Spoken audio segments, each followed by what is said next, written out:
intriguing to me that you started writing this book in 2020, which is, of course, 2 years before the court overturned Roe. Can you talk to me about sort of your original vision for No Choice and then how the rollback of abortion rights forced you to adapt?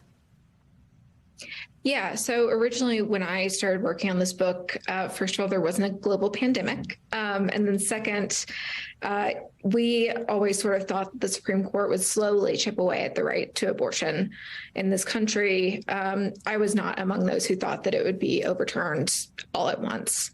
It became more evident that was probably what was going to happen when oral arguments took place in December.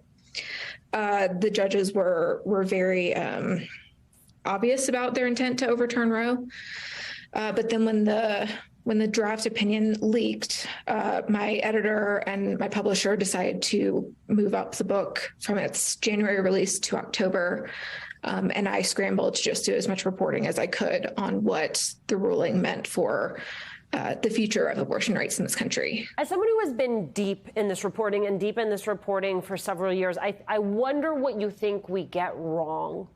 Those of us who talk about this issue, but for whom it is not our exclusive beat, about the way that voters have responded to this issue and the way that voters will respond to this issue in the lead up to these midterms?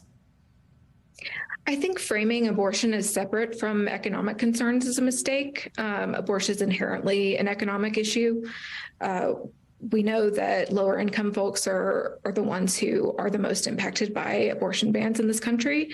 And we know that being denied an abortion affects someone's life for the rest of their life, especially in terms of their economic standing.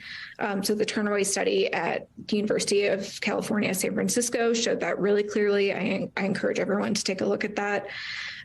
So I think people have this tendency to see abortion rights as specifically a woman's right or this thing that's kind of out there separate from everything else, but really it affects everything.